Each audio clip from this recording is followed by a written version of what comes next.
Alors, bonjour tout le monde. On vous souhaite la bienvenue à cette activité. Une activité organisée par l'ADOCAR.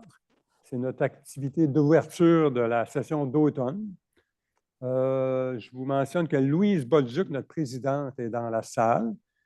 On a plus de monde sur Zoom que dans la salle. Il y a quand même pas mal de monde qui sont sur Zoom. On leur souhaite à tous la bienvenue aussi. Il y a quelques personnes de la famille de notre conférencier qui sont là aussi. Il y a, je pense, Julie Boyer, Suzanne Lévesque, Michel Sanson, Daniel Couture qui font partie de nos bénévoles qui sont sur Zoom aussi. Et il y a notre indispensable Michel Hébert qui m'accompagne derrière la salle pour s'occuper justement des activités Zoom. J'espère que j'oublie sûrement du monde, mais je vous souhaite à tous la bienvenue. On lance actuellement notre programmation pour l'automne, comme je vous disais. Et on a une très belle programmation. On a des activités en langue, ça veut dire espagnol, allemand, anglais, et on ajoute italien en plus cette année. On a des activités en informatique, en rédaction. Il y a un beau cours de rédaction pour travailler sur notre écriture. En santé, on a des choses en histoire, en géographie. En géographie, on va parler de l'Allemagne, de l'Afrique et des Inuits. Le patrimoine familial, le cinéma, la photo, les élections américaines. Ça a l'air qu'il y a des élections, j'ai entendu parler. On a quelque chose qui s'en vient sur les résidences pour aînés. L'intégration au Québec. Comment les immigrants réussissent à s'intégrer au Québec par une personne qui a immigré. La démographie et même notre place dans l'univers. Il y a sûrement quelque chose qui vous intéresse dans tout ça. Allez voir sur notre site. Il y en a vraiment pour tous les goûts. Dans les activités qui s'en viennent très prochainement, on a sur la sécurité civile qui commence le 20 septembre pour voir un peu comment, c'est quoi le rôle du citoyen dans la sécurité civile, dans tout ce qui se passe, mettons, au niveau des inondations, des feux de forêt, tout ça. Est-ce que le citoyen a un rôle à jouer par rapport au gouvernement? C'est un peu ça qu'on va discuter. Le 27, il y a une conférence sur les résidences pour les personnes aînées. C'est aussi une question d'actualité. Et le 24 septembre, il y a un atelier qui commence sur, justement, écrire une nouvelle. Comment écrire une nouvelle. Une nouvelle, pas une nouvelle journalistique, mais une nouvelle littéraire. Alors, pendant presque 3 ans, au milieu des années 70, ça fait déjà 50 ans, Jean-Luc Parenteau s'est promené dans plusieurs pays de l'Europe et de l'Asie avec un simple sac à dos. Il cherchait le dépaysement. Il a découvert des coutumes, des musiques et des aliments très différents des nôtres. Qu'est-ce qu'il a gardé de cette aventure 50 ans plus tard? C'est ce qu'il va nous raconter avec une impressionnante mémoire de cette époque. Jean-Luc Parenteau a étudié en travail social et à la maîtrise en administration publique après son voyage, son grand voyage. Il a travaillé dans le domaine de la santé mentale pendant 33 ans, en Chaudière-Appalaches, principalement comme gestionnaire. Et depuis plus de 10 ans, il est chargé de cours à l'UQAR, principalement au campus de Lévis, dans le domaine de la santé. Son long voyage au bout du monde dans les années 70 a marqué sa vie. Je pense que c'est un témoignage riche en descriptions et en anecdotes qui mérite d'être entendu. Et en faisant la connaissance de Jean-Luc, j'ai trouvé qu'il y avait des points en commun avec moi. Par exemple, on est né la même année. Ça se passait avant 1960. On a fait tous les deux des voyages avec un sac à dos. Moi, mon plus long, c'était 2 mois. Lui, c'est 3 ans. Et on avait les cheveux longs dans le temps. Et lui, il en reste plus que moi. Alors, je donne la parole à Jean-Luc pour qu'il vienne nous entretenir sur son voyage à travers le monde. Merci, Mario. J'avais oublié de présenter Philippe qui est à l'avant. Philippe est un ami de Jean-Luc et il va s'occuper de pitonner les diapositives. Merci, Philippe. Bonjour. Est-ce que ça marche? Oui. Juste un autre mot. Le conférencier va parler pendant à peu près 1 heure de temps pour la conférence. Ensuite, il va y avoir une période de questions. Ça fait que les gens dans la salle, on va les voir pour poser des questions et ça va alterner avec les gens sur Zoom. Et mon collègue Michel Hébert va prendre les questions sur Zoom. Vous pouvez, ceux qui sont sur Zoom, vous pouvez soit lever la main et Michel pourra, au bon moment, Michel pourra nous transférer la question. Et l'autre possibilité, vous écrivez dans le dialogue, le chat, vous écrivez votre question et on pourra la traiter à ce moment-là, après la conférence. Et n'oubliez pas sur Zoom de fermer vos micros pour ne pas avoir d'interférence. Et la conférence va être enregistrée aussi. Ça fait que s'il y a des gens qui veulent l'entendre ou la faire écouter à d'autres personnes, ça sera possible d'aller sur notre site et de l'écouter à ce moment-là. Merci. Bon, ben, hey, bonjour tout le monde. Très plaisir d'être ici aujourd'hui, de parler de ça. Ce n'est pas quelque chose que j'ai parlé beaucoup dans ma vie. Vous allez le voir dans un des vidéos. Je trouve que c'est des fois indicible ce qu'on voit. Ça a l'air tellement spectaculaire, alors que quand on est sur place, c'est bêtement de la réalité humaine.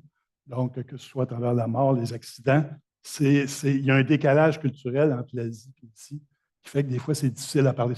Donc, ce n'est pas quelque chose que je comptais souvent, jusqu'à tout récemment. J'en comptais des petits bouts d'un party. Donc, depuis quelques années, je me suis mis à en parler un peu plus parce qu'il reste qu'il y avait ce que je vais faire aujourd'hui, c'est vraiment pas, comment on appelle ça, les grands explorateurs. Ce n'est pas des photos de lieux inédits, ce n'est pas des belles photos. Vous allez voir, c'est des photos près avec des instamatiques il y a 50 ans qui sont toutes noircies. Ce n'est pas ça du tout. Mais c'est un voyage culturel, c'est un voyage dans le temps. Je veux vous amener dans les années 70. Qu'est-ce que vous avez vécu dans les années 70? Bien, moi, je vais vous parler de ce que j'ai vécu dans les années 70. Dans le contexte, souvenez-vous, lorsqu'on pense aux années 70, les gens pensent à Beatles, hippies, tout ça. Oui, il y avait ça, mais il n'y avait pas juste ça dans les années 70. Souvenez-vous, la remise en question de l'Église, la remise en question de la famille. Nos familles, on remettait en question nos parents, on remettait en question toutes les entreprises privées, on remettait en question les États-Unis ou le Vietnam. On remettait tout en question. Un peu comme les jeunes qui s'occupent du climat de ce temps-ci. Alors, à l'époque, on remettait tout en question, sans se poser trop de questions d'ailleurs non plus, ça remise en question. Mais on remettait tout en question, c'était ça, c'était dans l'air du temps. Fait que dans l'air du temps aussi, c'était d'aller voir ailleurs. Hein? Fait qu'il il y avait cette question de contexte-là. Il y avait aussi le peu de technologie. On était, puis je vous le dis très franchement, puis Pierre, qui a voyagé avec moi, je pense, il est sur Zoom, excuse-moi Pierre, on était innocents. Mais innocents dans le sens des saints innocents. Pas idiots, peu connaissants. On n'avait pas Internet, on n'avait pas d'accès, on n'avait aucune technologie. Donc, c'est un voyage qu'on a fait sans aucun guide, sans aucun horaire, sans aucune idée, sauf de faire de la route. Nous autres, c'était on trace la route. Le reste, là, on n'avait aucune idée d'où on allait. OK? Donc, c'était ça à l'époque. Hein? On avait des billets ouverts, vous savez, on a fait un billet, l'aller était programmé, mais pas le retour. Il y avait ça. Il y a un contexte familial aussi. J'ai une famille qui a vécu la Révolution tranquille. Donc, mes parents étaient de famille très ordinaire. Un grand-père agriculteur, puis l'autre qui faisait les payes dans une brasserie. Mais qui ont dû, pour étudier, ils ont dû faire des concours à l'époque, parce qu'il n'y avait pas d'argent, ou être prêtre ou frère. Fait qu'ils ont vécu toute cette révolution culturelle, éducative aussi. Mon père a réussi à faire des cours. Il a réussi à gagner une bourse à Paris, lui, en 1948, après la guerre. Il n'était jamais sorti de Montréal. Il est allé à Paris en bateau. Ma femme, il s'est marié. Si vous voulez l'amener. Ils ont eu ma grande sœur en France. Mais pour lui, ça a été une découverte. Le théâtre, le ballet. Il n'avait jamais vu ça. Il écoutait la radio, il écoutait l'opéra à la radio comme tout le monde. Mais de voir des artistes, de sortir, il n'avait jamais connu ça. Fait quand il est revenu, il a dit à ses enfants, j'ai tellement aimé ça que comme héritage, à 16 ans, vous partez tous un été en Europe. Vous choisissez votre pays et vous partez. Fait que chez nous, on avait un contexte de voyage qui était très favorable, très favorisé par la famille. Fait qu'il y avait ça. Le dernier contexte du départ, c'était la politique. Alors, jeune, idéaliste, j'ai milité pour le Parti québécois. Je milite encore, si je peux, quand j'ai du temps. Alors, très indépendantiste à l'époque. Élection de 72, ceux qui s'en souviennent. De mémoire, le 26 du vote de 3-4 députés. En maudit. En maudit devant, entre guillemets, le confort et l'indifférence des Québécois qui préféraient rester dans le Canada plutôt que sortir. C'est sûr que pour un jeune, j'avais 20 ans, pour un jeune de mon âge, qui était prêt à partir de chez eux, à coucher à terre, à manger du beurre de pinot pour moi, ne comprenaient pas qu'un peuple québécois, avec la richesse qu'il avait, n'était pas prêt à faire la même chose avec le Canada. Fait que là, c'est le temps qu'on parte. C'est le temps qu'on aille voir ailleurs. J'y suis. C'est à peu près ça. Fait qu'on est parti. Philippe, peut-être, il y avait quelques citations. Une très belle citation de Pierre Bourgault, vous connaissez Pierre Bourgault. « S'embarquer, ça protéger ses arrières, courir tous les risques pour le défi, pour le plaisir, surtout celui qui permet d'aller plus loin avec quelqu'un que nulle part avec tout le monde. » Quelle belle phrase. Ça, c'est génial. C'est dans cet esprit-là qu'on est parti. Comme je vous dis, on n'avait pas d'itinéraire, on n'avait pas d'horaire, on n'avait rien. Moi, je me souviens d'avoir dit à mon père, je pars en voyage. Il m'a dit combien de temps? Je ne le sais pas, j'ai un billet ouvert. Il m'a répondu, compte pas sur moi, c'était dans le trouble. J'ai dit oui, père, c'était de même à l'époque, c'était correct. Je vais me débrouiller. On est parti, on est revenu 3 ans plus tard. On est parti 3 personnes, donc Pierre, je vous parlais, qui reste dans la Beauce, Saint-Philibert. Pierre, il a joué au football avec moi, on jouait tous les deux au football au collégial. Donc, on avait eu le temps d'en parler en masse. Lui non plus ne savait pas trop ce qu'il voulait faire. J'ai dit, bien, tant qu'à ne pas savoir quoi faire, on va partir. Gérard, c'est notre mystique, il est décédé d'un accident d'auto. Gérard, c'était le 3e compagnon, c'était notre joueur, notre artiste. Lui, il avait une guitare, il partait poney tous les soirs. Alors, c'est avec ces 3 personnes-là. On est parti, donc, en avril 1974, de mémoire, peu importe. On est arrivé en Europe. Je ne vous compterai pas tous les lieux qu'on a faits. Ce que je veux vous retenir de l'Europe, puis de retenir de l'époque, c'est à partir du jour 1, chez nous, il n'y avait plus d'argent. Il n'y avait plus d'argent individuel. C'était comme à partir du moment qu'on a mis une pied à Paris, qu'un avait 400 pièces, l'autre 500, l'autre 300, c'était l'argent du groupe. À partir de ce moment-là, il faut qu'on se parle de c'est quoi nos valeurs. Alors, c'était simple. Nous autres, on dit on veut rester le plus longtemps possible. Et quand on est parti en avril, en septembre, tout le monde va retourner à l'école. Nous autres, on ne retourne pas, on reste ici. OK, qu'est-ce qu'on fait? Aucun hôtel, aucun restaurant, aucune viande. On la volait. Je vous dis, là, à 70 ans, là, je ne suis pas gêné. De toute manière, on était contre les grosses compagnies à l'époque. Je n'aurais pas dû, c'était bien correct, mais à l'époque, c'était correct. C'était ça. Si on voulait manger de la viande, on la piquait. Donc, pas d'hôtel, pas de restaurant pendant tout le temps qu'on était en Europe. Donc, ce n'était pas un voyage touristique, dans le sens du terme. Je vous le dis, la plupart des musées, on est rentré pas par réfraction, mais le soir quand c'était fermé ou le mardi quand c'était gratuit. On arrêtait de temps en temps dans un camping communiste pour prendre une douche. On a couché chez l'habitant sur le bord de la route pendant 1 an, plus qu'1 an. C'était ça, là. Puis c'était de bon cœur, là. Prenez-moi pas en pitié, c'était super. C'était en Italie, sur le bord de la plage tous les soirs. Là. On n'était pas malheureux. On était même très heureux. Je vais retenir 2 expériences de l'époque qui sont importantes. La première, c'est l'Arche en France. On est allé, donc, quand on est arrivé à Paris, on avait un appartement qui était passé par une Parisienne qui étudiait à Laval.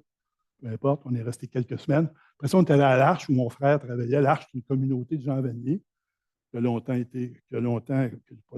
pas longtemps été dénoncée pour des abus sexuels comme l'abbé Pierre. Malheureusement, ces gens-là ont comme de la misère à ne pas faire d'abus sexuels quand ils sont au top d'un mouvement. Ça n'empêche pas que le mouvement de l'Arche, qui est une communauté où les gens vivent avec des gens avec une déficience intellectuelle, vivent pas 8 à 4, vivent, couchent, dorment, mangent avec des gens qui ont une déficience intellectuelle. C'est un mouvement qui est international. Il y en a partout. Il y en a ici au Québec, il y en a dans les pays. Donc, on est allé à la Maison-Mère, le village, là, qui était au nord, près de Compiègne, au nord de Paris, rencontrer des gens qu'on connaissait parce que mon frère était dans l'Arche. Puis on est resté chez Mme Vanier. Bon, Jean Vanier, son père, c'était le gouverneur général du Canada, ambassadeur du Canada à Genève, donc une famille de la haut. Bon, son père était mort, sa mère était venue rester avec son fils à l'Arche. Elle avait une petite maison, puis elle recevait les gens comme nous autres. Elle nous trouvait perdus un peu là, de voyager comme des hippies. Là. Mais elle nous recevait avec le thé anglais à 3-4 heures.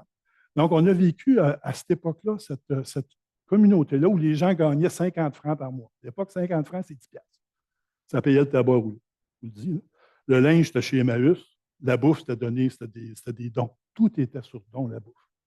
Donc, vous pouviez manger des betteraves 5 jours de fil, des patates après ça 4 jours, etc., etc.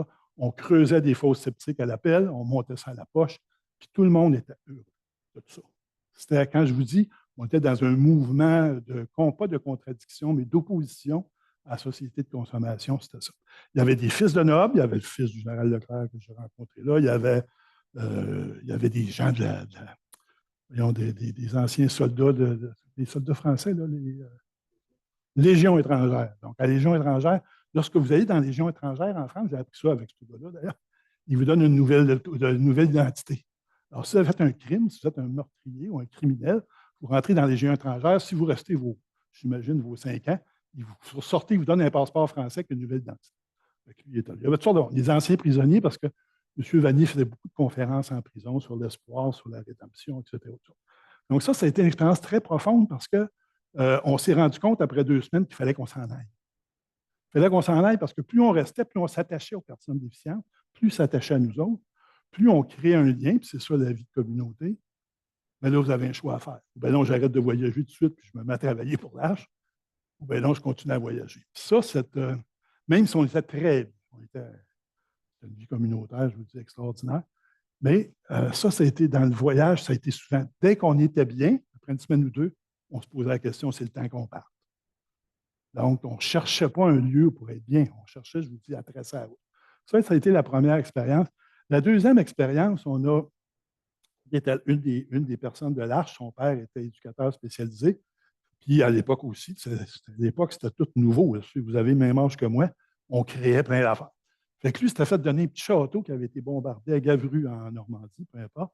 Il s'était fait donner un château dans lequel il dit, moi, je vais expérimenter une nouvelle affaire. On va prendre des familles hypothéquées.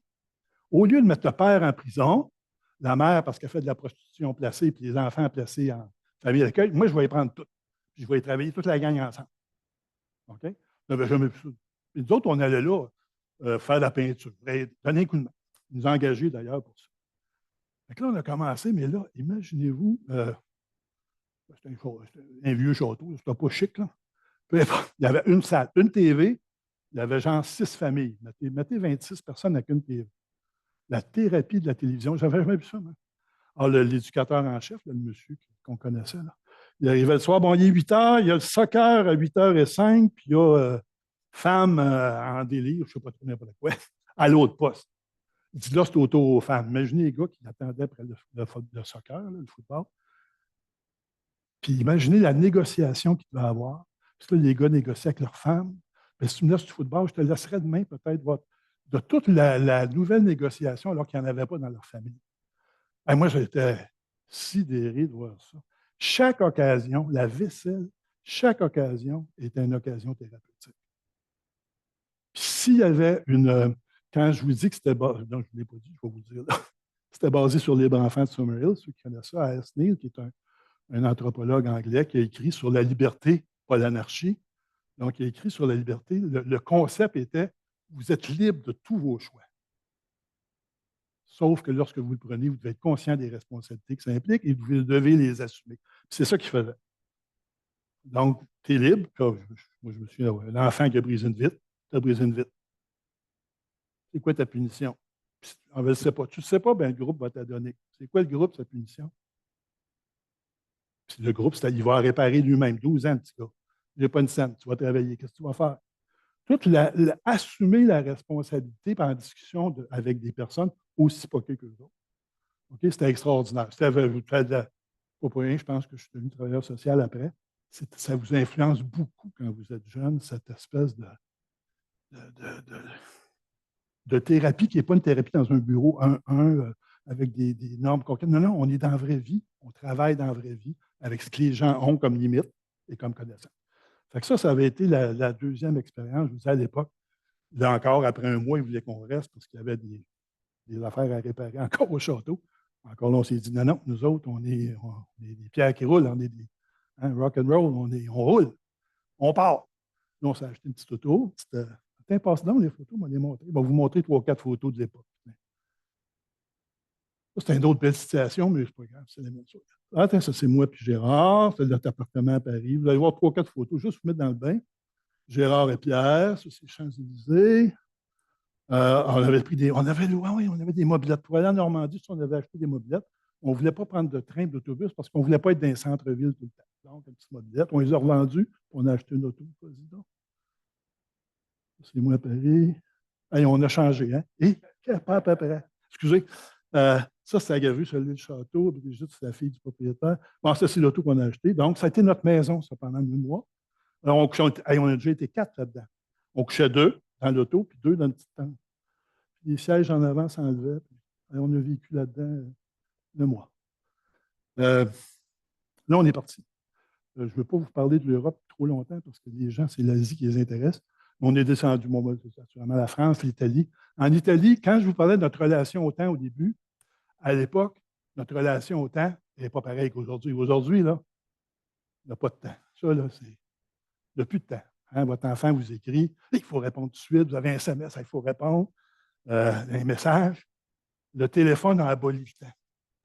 Moi, quand j'ai commencé, là, on faisait nos procès-verbaux. Hein, on écrivait un procès-verbal, puis on envoyait ça par la poste. Ça fait 2 semaines. Puis là, vous avez une semaine de le corriger, renvoyer. Puis un autre 2 semaines. La prochaine. Hey, on prenait 5, 6, 7 semaines avant une réunion. Et à cette heure, c'est. On n'avait plus de temps. Alors, à l'époque, je croyais, comme beaucoup de scientifiques, que la technologie était neutre, que c'était l'homme qui l'atteignait. Ce n'est plus le cas. Hein? Vous savez que des grands scientifiques disent non, la technologie n'est pas neutre. Nous adoptons, nous adaptons, comme les animaux, à l'environnement, et l'environnement est technologique. Donc, la technologie, arrêtez de dire que c'est neutre, ce n'est pas neutre. Le téléphone en a une meilleure preuve, d'ailleurs. Nous n'avons plus de vie privée et nous n'avons plus de temps. C'est correct, mais c'est la génération des jeunes. Moi, la conférence n'est surtout pas une conférence à la nostalgie. Mon époque, les années 70, à cette heure, c'était une autre époque. Les enfants sont heureux là-dedans, puis c'est votre temps. Donc, pour vous parler de la notion de temps, à Rome, Gérard avait brisé ses sandales, j'ai besoin de sandales, on n'a pas de scène, on va aller piquer. On est dans un grand magasin, à 2-3, on fait du niaisage. Gérard pique, c'est ça. Non, c'est Pierre qui a piqué les sandales. Lui, il est sorti avec sa sandale sur le bord. Gérard, il a des niaiseries, des coudes, du fil à coude, du niaisage. Il se fait arrêter à la porte par la police, par le gardien. Le gardien appelle la police, la garderie. Ah, elle se vole, vous allez passer en cours l'après-midi. Là, si vous ne remboursez pas, c'est 10 piastres. Si vous ne rendez pas ça le 10 piastres, c'est 10 jours de prison. C'est parfait, 10 jours. La bouffe est-tu bonne? Il dit, moi, j'ai du temps. On a du temps. Puis il nous a crié, attendez-moi, ça va prendre 10 jours. Revenez dans 10 jours, on va sortir. Quand je vous dis qu'on avait du temps, on avait du temps. Pas un peu, on avait beaucoup. Fait que le temps était une notion très, très, très, très différente. Donc, naturellement, à l'Italie, en Italie jusqu'en Sicile, je pense qu'on a quelques photos d'Italie, on pourrait montrer avant de remonter les termes de Caracalla à Rome, excellent. À l'époque, je ne sais pas encore si c'est comme ça, à l'époque, chaque grande ville, Rome, Genève, Berlin, chaque grande ville a un camping en plein centre-ville. Downtown. Généralement sur une colline, pas de char, pour les gens comme nous autres qui appelaient les transits, les gens de transit, les gens de passage, un peu les gitans de l'époque. Alors à Rome, il y en avait un de même, un camping comme ça. Alors nous autres, vous vous souvenez, on avait une petite 2 chevaux.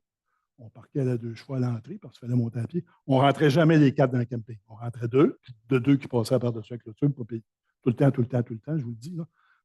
Pas que j'en suis fier, mais c'était ça. Tout le monde dit, vas-tu le dire? Oui, moi, pourquoi je ne le dirais pas? C'était ça la réalité. Alors, on est allé, ça, c'est les termes de Caracalla, ceux qui sont allés à Rome. Il y a des opéras magnifiques qui se jouent là-dedans. On est rentré par-dessus la clôture en plein jour. Il n'y avait personne. On a passé par-dessus une clôture. On est allé se déguiser. Les costumes que l'on s'est tous mis ça, disons, seul sur le stage l'après-midi. On a joué à être des artistes, de faux artistes d'opéra. Donc, tu peux en passer d'autres photos de l'Italie. Ça, c'est la Naples. Ceux qui sont allés à Naples, c'est la Soufrière. C'est pas le Vésuve. C'est un camping. On pouvait camper dans le cratère. Voilà, dans le cratère. On entendait la terre bouillir la nuit. Là, boum, Sicile, Palerme. On a rencontré à Rome des musiciens avec qui on est allé en Sicile. Des musiciens d'un band qui essayait d'endisquer à Rome. Ça n'a pas marché, ils étaient bien déçus. Fait qu'ils nous ont invités chez eux. Mais chez eux, il ne fallait pas regarder les filles. À l'époque, il ne fallait pas regarder les filles en face. Il ne fallait pas par de risque que la famille se choque puis se choque après nous autres. Mais le soir, on montait ses toits de maison. Je pense que l'autre, c'est des toits. Tout se vit le soir sur les toits. Là, on chantait, on prenait une carte, puis on chantait aux filles des autres toits. On chantait la sérénade. Alors, ça a été notre. Mais ça a été difficile, parce que l'Italie, comme je vous dis à l'époque, nous autres, on n'était pas des gens nécessairement très bien vus. On était des voyageurs, des gens qui n'avaient pas d'avenir. On était pas nécessairement toujours des hippies. Parce qu'on n'était pas, on ne s'habillait pas les cheveux extrêmement longs puis en hippie, mais ils nous considéraient comme des gens de passage. Donc, à Sicile, on a commencé à manquer d'argent. Il faut monter. Dans le voyage, à l'époque, ceux que je sais, quand j'en connais qui ont voyagé ici, il y a un téléphone arabe. Il y a un téléphone, je ne sais pas, je dis arabe, là, parce que c'est le terme, je pense. Je ne sais pas comment ça marche. Et vous rencontrez un autre voyageur. Vous dites, hey, moi, j'ai presque plus de scène, il faut que je remonte. Mon billet d'avion, il est bon jusque dans 2 semaines, je ne suis pas sûr, je retourne au Québec. Ah, ben, va-t'en, à Genève. Là, à Genève, tu vas à l'auberge de jeunesse, il y a un Québécois qui travaille là, puis trouve la job en toute la table à tout le monde. Ça, là, ce téléphone arabe-là, là, ça marche jusqu'aux Indes, au Népal, tout le temps. Vous demandez au monde des informations, ils vont dire, ah, ben, ça te place à telle affaire. Pour trouver de la job, là, ça marche, je vous le dis, là, aussi bien qu'un bureau de placement du fédéral ici. Sinon mieux. Alors, on est remonté en vitesse à Genève parce qu'on n'a plus de scène, naturellement. Donc, on a travaillé. À Genève, même chose, regardez, c'est installé sur le camping. Gérard avec sa guitare. Ça, c'est un Thaïlandais qui était venu lui, faisait le voyage inverse de nous autres. Il me trouvait bien fou d'aller en Asie.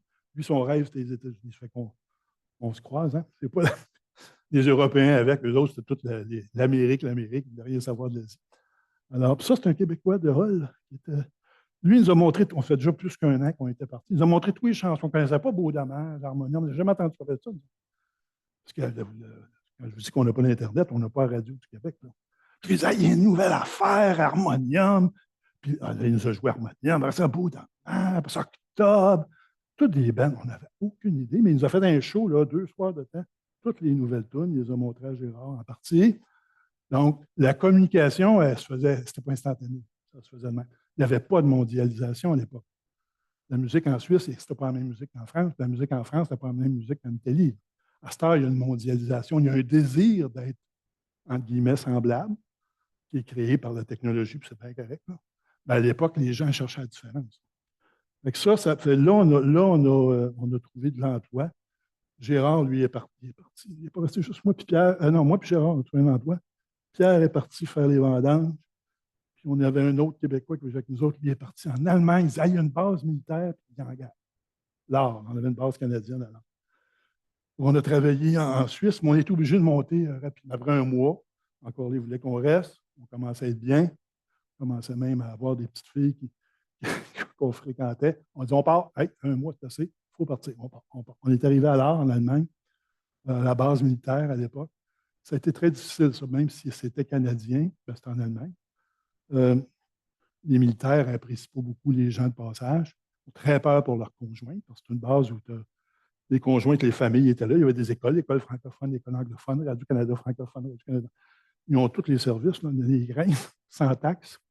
Alors, ils avaient très peur de nous autres, parce que ce qu'ils avaient peur, c'est qu'on ait des relations avec leurs femmes. Donc, beaucoup de services secrets. Vous avez beaucoup de checkpoints avec les services secrets.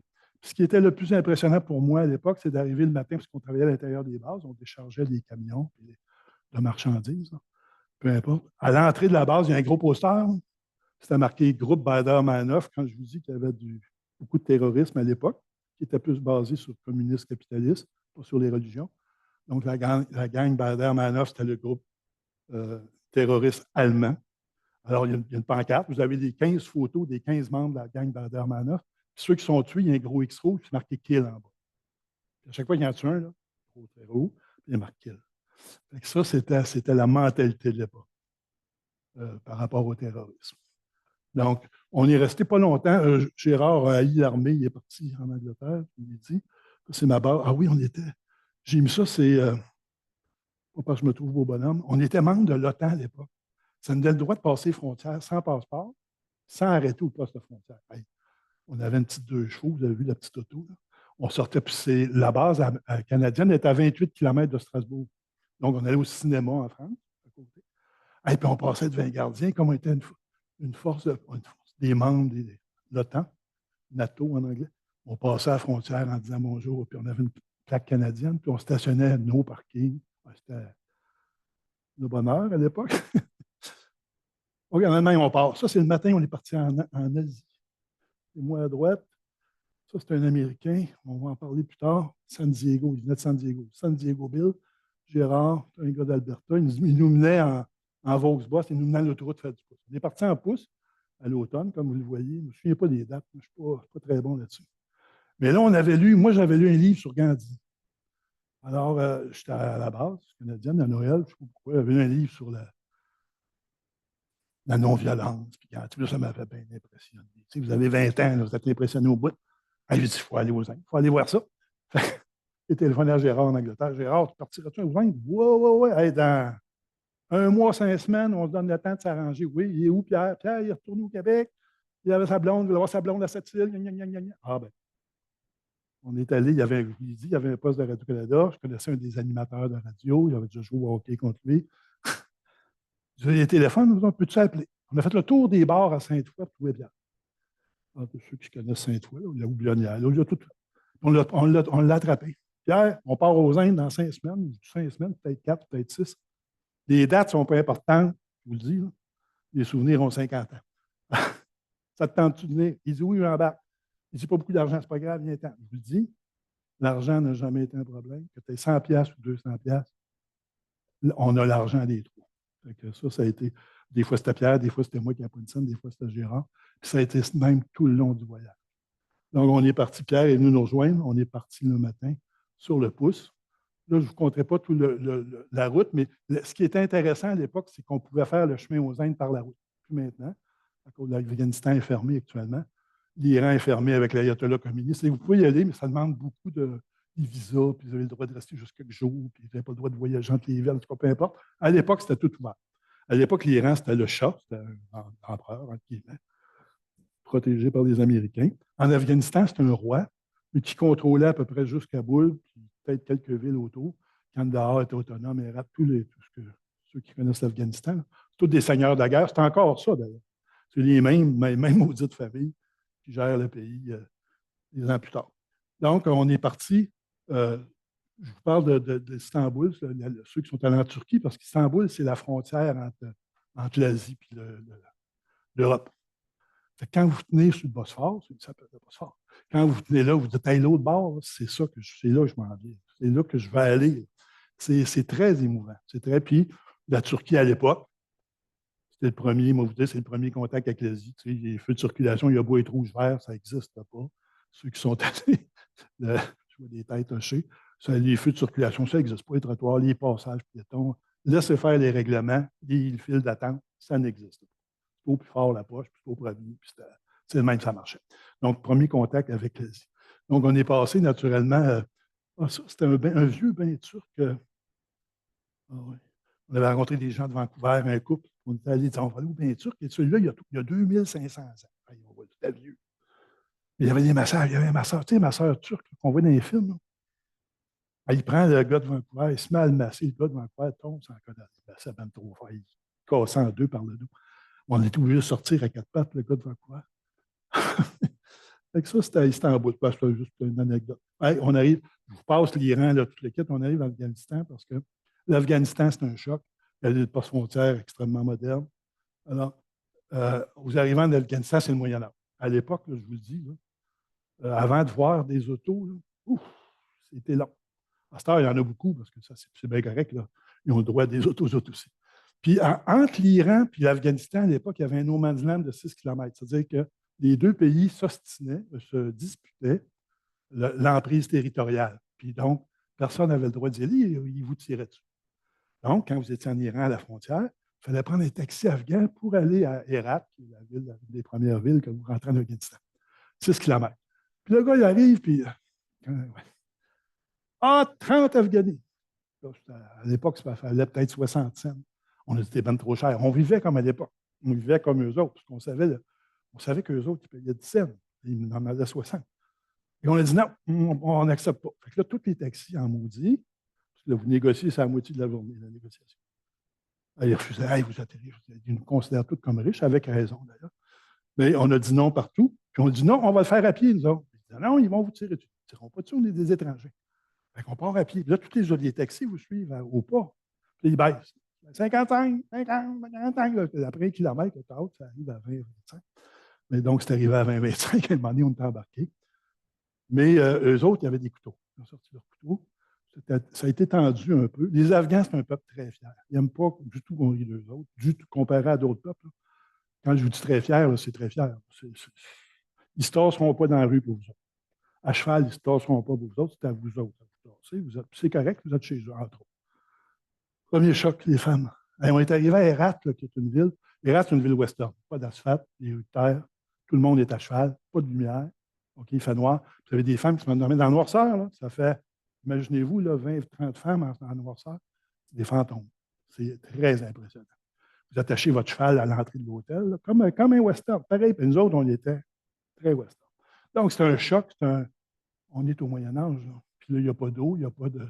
L'eau coule sur le bord des rues. Les gens font leurs besoins dans l'eau, lavent la vaisselle un petit peu plus loin. Donc, vous ne buvez pas d'eau du temps que si elle n'est pas bouillie, vous ne buvez pas d'eau en Afghanistan. Ça, mémoire, c'est Kandahar, ça, Philippe? Hérat, oui, Hérat. Ouais. Ce château-là, là, mon ami Philippe, qui m'a aidé à écrire le livre, d'ailleurs. Alexandre le Grand est passé par là, puis il a bâti le premier château. Là, on est rendu dans du 2000 ans. Là. On n'est plus dans du vieux, on est dans du antique. Alors, il est reconstruit en partie actuellement. Les Nations Unies ont mis de l'argent, mais à l'époque, vous voyez, il est en train de s'effondrer. Donc, vous voyez, il y a beaucoup de bicyclettes. Il n'y a pas d'auto. À l'époque, aucune auto. Ça, c'est le premier village. Ouais. À l'époque, c'était des chars. Il n'y a pas d'auto. Il n'existait pas. Là, ça a changé, mais c'était ça. Donc, on était à cheval. En Afghanistan, à Kaboul, je me souviens, la première fois que j'avais demandé, je disais ça aux gens, l'Afghanistan, je ne connaissais pas ça. Bien niaiseux, là, même si j'avais un cours de cégep à l'époque, la géographie, quand vous n'avez pas Internet, j'avais demandé la capitale de l'Afghanistan, puis quelqu'un m'avait dit Kaboul. Je pensais qu'il riait de moi. Ça ne se peut pas une ville qui s'appelle Kaboul. La capitale, ça ne se peut pas. Je suis premier ministre à Kaboul. Tu sais, dans ma tête, ça ne marchait pas pendant tout, mais c'était vrai. C'était à Kaboul. À Kaboul, on a loué des chevaux. On pouvait louer des chevaux la journée. C'était à 2 piastres la journée. On s'est mis à faire du cheval, mais dans le centre-ville de Kaboul, il y a des autobus. Ah ben, là, les chauffeurs d'autobus voyaient des Européens à cheval. Qu'est-ce qu'ils ont fait? Ils se sont mis à côté, ils ont klaxonné, puis ils ont course. Là, il n'y a pas de vitre, les autobus, il ne reste plus de vitre. C'était plus des vieilles autobus européens. Là, tous les gens sont sortis, puis ils claquent comme si c'était un cheval. Là. Ils claquent sur l'autobus. Là. Les Africains, là. Ils ont course. Ils ont course. Lumière rouge, pas lumière rouge, il n'y a pas de stop. Vous foncez. Fait que ça, ils sont passés des journées à cheval à Kaboul. Vous voyez, l'eau circule. Khyber Pass, ça, c'est un des seuls passages entre l'Afghanistan et le Pakistan. C'est là où la plupart des armées anglaises, c'est là où l'armée anglaise a été anéantie par les Afghans. La plupart des armées qui ont essayé d'envahir l'Afghanistan ont eu affaire avec la Khyber Pass. Puis les Afghans sont tous armés, d'ailleurs, de toute manière. Vous les voyez sur le bord du chemin fabriquer des balles. Les enfants de 12 ans, là, leur rêve, c'est d'avoir une carabine. Donc, à l'époque, sûrement, ça a changé un peu. Et aux Indes. Aux Indes, là, je vous saute des affaires, mais aux Indes, il y a une délivrance qui est fantastique, c'est les femmes. Les femmes sont magnifiques. Ils portent des saris, vous connaissez ça un peu, l'espèce de jupe, le nombril est à l'air, ils ont un corset, puis ils ont des voiles, puis des bracelets. Les bracelets, c'est leur argent, c'est tout ce qu'ils possèdent. Là. Ils mettent tout en argent sur leur bracelet. Puis ils sont belles, il y a des couleurs vert, lime, pomme, rose, bleu. Et quand vous sortez de pays où la burqa est obligatoire, puis elle est noire en Iran, elle est bleue en Afghanistan, elle est à peu près noire au Pakistan de mémoire. Puis vous arrivez là, c'est magnifique, c'est de toute beauté. Pour des jeunes de 21 ans. Ça, c'est Amritsar, la première ville aux Indes, c'est une ville sikh. Sikh, c'est une des religions, c'est ceux qu'on voit avec les turbans. Notre signe, notre chef du NPD, c'est un sikh. Donc, c'est un peuple, ils sont obligés de porter le turban, ils n'ont pas le droit de se couper les cheveux, ils ont toujours un couteau sur eux autres, ils ont des caleçons, ils ont 7-8 affaires qu'ils doivent porter. Ils ont un temple, le temple d'Amritsar, le temple d'or, qui est magnifique. Les autres, ils servent à manger à tout le monde sans aucune condition. Dans ce temple-là, ils servent plus de 1000 repas par jour. Que vous soyez riche, pauvre, vous arrivez là pour manger, ils vous servent à manger. Tous les sikhs, dans tous les temples sikhs, ont cette tradition-là. Saute l'autre, le temple est énorme, ça, c'est le centre du temple. Philippe saute à l'autre. Oui, c'est ça. Donc, c'est énorme. Donc, les Sikhs qui sont une minorité aux Indes. Aux Indes, là, on pense, il y a quelqu'un qui me disait, ce n'est pas l'Inde, c'est les Indes. Effectivement, les Indes, il y a 51 langages et dialectes. De mémoire, là, je ne veux pas, comme je suis pas un scientifique, de mémoire, il y a 19 alphabets différents. Il y a un enjeu aux Indes qui est inimaginable pour nous autres. C'est pas du tout, il y a des musulmans, il y a des Sikhs, mais aussi des chrétiens, il y a tellement de religions. C'est pas du tout un peuple unifié. Là. Pas du tout. De plus en plus, je vous dirais, avec Internet, il y a aussi cet avantage-là. Après ça, on arrive à Delhi. Delhi, c'est la capitale. On rencontre par hasard, on avait nos sacs à dos, vous avez vu, des espèces de sacs à dos jaunes qu'on avait tout acheté ensemble chez Kantar en vente. Il y avait un drapeau du Canada en arrière. Une grosse limousine qui arrête. C'était un gars de l'ambassade du Canada, un gars de Trois-Rivières. Il dit, je suis deuxième, troisième ou quatrième secrétaire au commerce. Eux autres, ils en ont bien des affaires. À l'ambassade, vous êtes des Québécois, des Canadiens. Donc, Québécois. En plus, il dit, j'ai Trois-Rivières, j'ai enseigné au cégep. Ah, mais qu'est-ce que vous faites? Ben, voilà. Il dit, ça vous tente de venir super bien? Ben, c'est sûr. Ben, il nous a donné son adresse. Donc, on arrive chez lui. C'est intéressant parce que lui, il nous a fait un cours sur l'Inde 101. Il était là depuis 2 ans. Il a une superbe maison avec des gardiens armés avec de gourdins, là, pas de mitrailleuses, à la porte. Plein de serviteurs. Donc, on était un peu mal à l'aise. Puis, ils nous servent une canne de soupe Campbell ouverte, là, dans le bol. C'est avec tout habillé, comme on voit des films. Puis ça, c'était la grosse affaire d'avoir une soupe aux tomates Campbell euh, pour eux autres. Euh, fait que, donc, beaucoup de serviteurs ont dit, vous n'êtes pas gênés, là. Il dit, non, non, hey. On n'en voulait pas de serviteurs. On a été réprimandés par l'ambassadeur parce que c'est 9 emplois qu'on coupe si je ne prends pas de serviteurs. Fait que ces 9 emplois-là sont fondamentaux, cette famille-là. Donc, il était dans un dilemme de oui, j'ai beau être contre les serviteurs. Tu sais, nous autres, on était jeunes et idéalistes. Donc, oui, il y avait beaucoup de serviteurs. Il nous a conté des choses extraordinaires parce qu'il nous disait écoutez, les Indes, on ne peut pas comprendre les Indes si on ne comprend pas un peu leur religion et leur vision du monde. Pour eux autres, l'individu n'est pas important. Jean-Luc Parenteau, il ne compte pas. La famille compte plus. La secte, pas la secte, la caste, parce qu'ils sont en caste, là, des intouchables jusqu'aux brahmanes qui sont les prêtres. Des intouchables, c'est ceux qui s'occupent des déchets, c'est les plus bas. Là. Fait qu'il y a des classes, puis vous restez dans votre classe. Fait il nous a expliqué il dit Desourdi, qui était l'ancienne firme ingénieur conseil à moi, avait eu un contrat dans cette année-là, 74-75, aux Indes, bâtir une route, 300-400 km. Desourdi est arrivé de l'ingénierie québécoise, avec sa machinerie, au port de Bombay, avec tout son kit, puis ses gros camions. Ils sont arrivés, puis ils ont commencé à bâtir la route. Une journée. Manifestation. 10 000 personnes. 1 ou 2 morts. Des morts. Il n'est pas question que vous bâtissiez une route avec des machines comme ça. Qu'est-ce que vous voulez? Une route comme ça, c'est au moins 5 000 emplois. Vous devez engager au moins 5 000 personnes. À l'époque, il payait à 25 cents par jour. Pour des aujourd'hui, 5 000 emplois à 25 cents, on s'entend que ça ne les a pas mis en faillite. Hein. Ben, il a engagé des femmes avec leurs enfants, hein, puis je vous le dis, qui faisaient du 3/4, hein, de la garnotte. Ils prenaient une grosse roche avec un marteau, puis ils cassaient ça. Puis ils passaient ça dans les screens qui avaient 3/4. Puis fois qu'il y avait 3/4, ils faisaient un tas. Ils faisaient des tas de gravelle. Ça, vous en aviez 5 000 le long du chemin. Là, tout le monde était content. Même chose pour les vaches sacrées. On a eu une manif, les vaches sacrées à Delhi. 4 morts! Parce que là, le gouvernement, les vaches sacrées avaient toute la tuberculose. Là, on peut-tu au moins tuer celles qui leur manquent une patte ou 2 pattes? Parce qu'ils se traînent 2 pattes et ils continuent à vivre. Manifestation, 3-4 morts. Quand vous êtes prêt à mourir pour vos animaux, moi qui suis du Québec, là, pour dire, vous êtes donc bien niaiseux. Tu es prêt à mourir, il y a quelque chose dans lequel tu crois que je ne comprends peut-être pas, mais tu y crois. En même temps qu'on était à Nouvelle-Delhi, il y avait le film Jesus Christ Superstar. Ceux qui se souviennent de ça, les opéras rock. Là, puis, Jesus Christ, c'était super beau. Hey, on n'a pas vu. On va aller le voir. On va au cinéma. Nouvelle-Delhi. On était 2 dans le cinéma. Oui, puis peut-être 3, peut-être Gérard et vous. Peu importe, on était à nous 3 maintenant. On voit le film. On dit, film, comment ça? Hey, l'Amérique, c'était best-seller, puis le 10 se vendait. On va voir le gros billet. Je parle anglais.